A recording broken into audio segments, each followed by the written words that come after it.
मैं आपकी खातिर मैंने अपनी जान कुर्बान कर दी है। मैंने अपनी बेटियों के लिए, बहनों के लिए जान कुर्बान कर दी है। खुदा के। रावलपिंडी से खबर है, शेख रशीद की अडयाला जेल में तबीयत खराब। शेख रशीद अडयाला जेल से रावलपिंडी इंस्टीट्यूट ऑफ कार्डियोलॉजी मुंतकिल।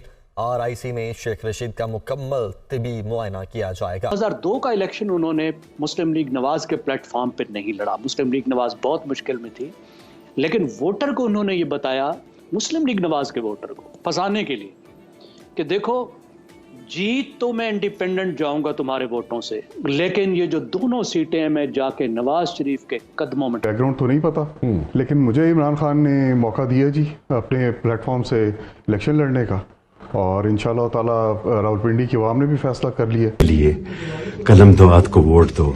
मुझे चक्की नंबर 15 में रखा हुआ है। बाहर निकलो और 8 तारीख को कलम दवात को मोहर लगा के 56 और 57 में साबित करो कि जिंदा कौन हूँ। मेरे ही ना औलाद है, आप ही मेरी बेटी है, बहन है, माँ है। मैं मौत के करीब हूँ, मुझे जिंदगी दो। आगे चलते हैं साहब। शेख रशीद अहमद का कहना है कि एक शख्स से दोस्ती की खातिर 40 दिन का चिल्ला काटा। शेख साहब मज़ेदार बातें करते हैं, लेकिन ये बात ज़रा बड़ी फीकी किस्म की है। हमारे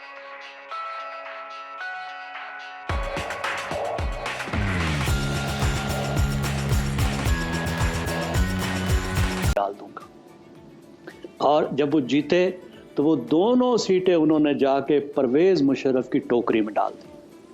तो आप बिल्कुल तवक्को नहीं रख सकते कि इस वक्त वो PTI की सपोर्ट से जीतकर वो PTI के साथ रहेंगे। इज एन इंडिपेंडेंट प्लेयर, और PTI की ये कैलकुलेशन है, और मेरे ख्याल में बिल्कुल ठीक कैलकुलेशन है, कि PTI के वोटों से जीतने के बाद वो PTI का साथ नहीं देंगे, क्योंकि हालात जिस तरह बदल चुके हैं, इन बदले हालात में आप शेख रशीद से तवक्को नहीं कर सकते वो PTI के साथ खड़े रहेंगे। इस वक्त वो जितनी प्रो PTI बातें कर रहे हैं या टिल्ट दिखा रहे हैं, उसका वाज़े और वाहिद मकसद ये है कि PTI के वोटर उनके पास आए। उनको PTI के वोटरों की ज़रूरत है, लेकिन वो PTI के साथ खड़े नहीं। लेकिन उन्होंने बड़ी कुर्बानी भी तो दी है, बड़ी कुर्बानी भी तो दी है। उस टाइम में जब बुरा वक्त था तो साथ खड़े रहे।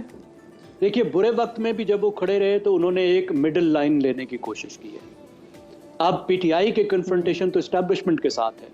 वो मुसलसल कह रहे हैं तो मैं तो इस्टेब्लिशमेंट का आदमी हूँ, इस्टेब्लिशमेंट से ना मैं इधर उधर हुआ हूँ ना मैं हो सकता हूँ। उधर भी वो कस्में खा के यकीन दिला रहे हैं, और साथ ही कह रहे हैं कि मैं असली और नस्ली भी हूँ। और असली नस्ली का मतलब भी उनकी हर तकरीर में बदल जाता है।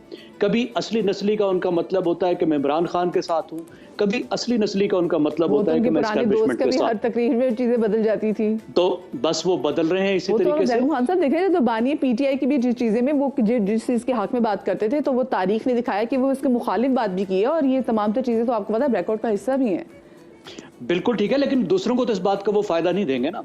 खुद तो वो बिल्कुल पोजीशन बदलते रहे। उनकी सारी सियासत, अपनी भी जो इमरान खान की सारी सियासत है, वो प्रो इस्टेब्लिशमेंट सियासत थी ना। इस्टेब्लिशमेंट के कंधों पे सवार होकर वो हुकूमत में आए थे ना। और उनकी जो लड़ाई भी बनी वो इस बात पे बनी कि मुझे क्यों निकाला, मुझे वापस लाओ, मेरा साथ दो और मुझे साथ मिलाओ और मुझे हुकूमत में वापस लाओ। सारा झगड़ा तो उनका ये था। वो बात तो आपको बिल्कुल ठीक है, लेकिन ये रियायत वो दूसरे को तो नहीं देंगे ना। दूसरे से तो वो मुकम्मल लॉयल्टी मांगते हैं ना। दूसरे को तो वो कहते हैं कि मेरे साथ खड़े रहो, और हर पार्टी जो है वो ये कहती है। और उन्हें ट्रस्ट नहीं है शेख रशीद पर, और मैं समझता हूं कि उनकी इंस्टिंक्ट्स बिल्कुल ठीक है। शेख रशीद साहब को इस मामले में ट्रस्ट नहीं किया जा सकता। ओके अच्छा, एक बड़ा अहम फैसला सुप्रीम कोर्ट की जानिब से जो आया, और तमाम तर नज़र जो है वो सुप्रीम कोर्ट की जानिब भी थी।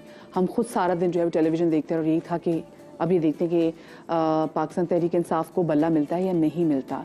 उनको बल्ला नहीं मिला, और सुप्रीम कोर्ट ने बताया शिकवा की जी कब इलेक्शन कराने थे, फिर डिले हुए और उसके बाद भी नहीं करा सके, और बाद में जवाब भी नहीं दे सके कि जो उन्होंने सितंबर 2023 में इलेक्शन कराए थे कि वो लीगली प्रूवन भी है या नहीं है। अगर किसी पार्टी से उनका इंतखाबी निशान छिन जाता है तो उस पार्टी की क्या वक़्त रहती है? छोटी सी मिसाल देख लेते हैं। PTI के एक कैंडिडेट नेशनल असेंबली को इंतखाबी निशान दिया गया चूज़ा। आप जरा तसव्वुर करें उसकी रैली में नारे क्या लगेंगे। तेरा चूज़ा मेरा चूज़ा, हाजी बूटा हाजी बूटा। दूसरे को मिला है बैंगन। आप जरा तसव्वुर करें बैंगन वाला पोस्टर पे क्या लिखेगा, आओ मिलके बैंगन खाओ। जो सिंबल्स हैं जो अलामतें हैं उनकी हमारी ज़िंदगी में बहुत अहमियत है। जो खान साहब होते हैं ना, खान साहबान, ये जुगते मारने वाली जो कम्युनिटी है, तो ये देखें, पहले एक शख्स से दोस्ती की खातिर, वाह बड़ी तोप चलाई है भाई, पहले इसी दोस्त की वजह से 4 साल इक़्तिदार की चूसनी चूसी, अब चिल्ला चूसो। ये क्या बात हुई? ये बिल्कुल टिपिकल एक शेखों वाली हरकत की है।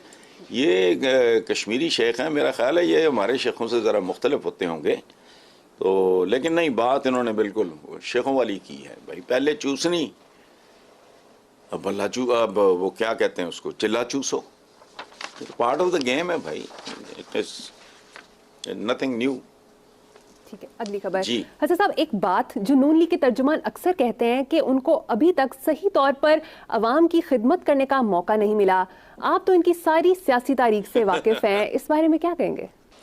कहना क्या है यार, ये झूठे हैं, इनको झूठ बोलते हुए शर्म भी नहीं आती। बंदा थोड़ा शर्मा जाता है, क्वाएं बाएं शाएं करके कोई घुमा घुमू के झूठ, ये डायरेक्ट ऐसा नंगा झूठ बोलते हैं। कैरेक्टर क्या है इनका जी, ये तंजीम साजी, अंदाज़ा लगाओ। अच्छा, अब 1981 में मैं मुल्क में नहीं था जब ये तोहफा इंट्रोड्यूस हुआ पाकिस्तान की पॉलिटिक्स में, जिसका नाम नवाज शरीफ है, वजीर ख़जाना के तौर पर। अंदाज़ा लगाओ। अच्छा, ख़जाने की सफाई के लिए इंतखाब तो वैसे बेहतरीन था, ज़ियाउल हक़ का या जानिल जिलानी का। 85 में वज़ीर आला पंजाब, अंदाज़ा लगाओ। 85 में वज़ीर आला पंजाब, 88 में फिर वज़ीर आला पंजाब, 90 में वज़ीर आज़म पाकिस्तान, 97 में वज़ीर आज़म पाकिस्तान फिर, और 2013 में फिर वज़ीर आज़म पाकिस्तान। तो यार को खुदा का अच्छा, अब आओ बरादर खुर्द, जैसे कोई एक बंदे ने पिछले दिनों कहा बरादर खुर्द बुर्द, मैंने कहा नहीं भी, अब तो सारा कुछ रिवर्स हो गया, सारे इल्ज़ाम टीटियाँ बीटियाँ, तो वो सिर्फ फिर वापस बरादर खुर्द हो गए हैं, बरादर खुर्द बुर्द नहीं। उनकी हिस्ट्री क्या है? 97 वज़ीर आला, 2008 वज़ीर आला, 2013 फिर वज़ीर आला पंजाब। पंजाब अभी काने काछे का वज़ीर आला नहीं, पंजाब का 2000। और आप सर्वेस भी करवाएं और आप आवाम में भी जाएं तो आपको पता चलेगा। आप तो पुराने पिंडी के रहने वाले हैं।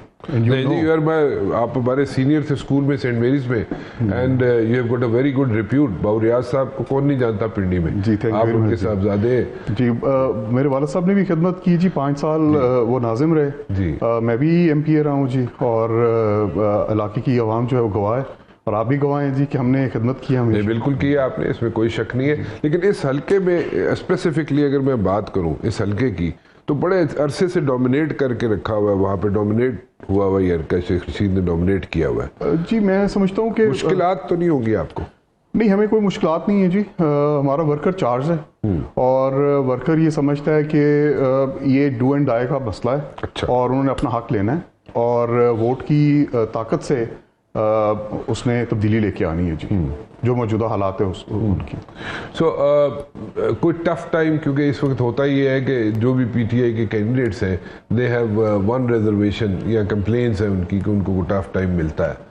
आपको you are like everything is hunky dory at your and? नहीं, बहुत टफ हैं हालात जी। मेरे जो 2 MPs हैं जी, वो इस वक्त हल्के में नहीं आ सकते, उनके ऊपर FIRs हैं, और मैं अकेला इलेक्शन लड़ रहा हूँ इस वक्त। और हमारी टीम जो कारकुनों की टीम है, मैं तो इलेक्शन कारकुनों के ऊपर लड़ रहा हूँ। उन्हीं की हिम्मत है, उन्हीं की मेहनत है, और मुझे वो बुलाते हैं, और मुझे इतना बुलाते हैं अपने हल्कों में, अपने एरियाज़ के अंदर, तो आवाम तो है ही साथ। तो एक ब्रिज जो है वो हमारे वर्कर्स हैं, और मैं आफरीन पे उनको सलाम पेश करता हूँ, आफरीन है उन पे जी। लेकिन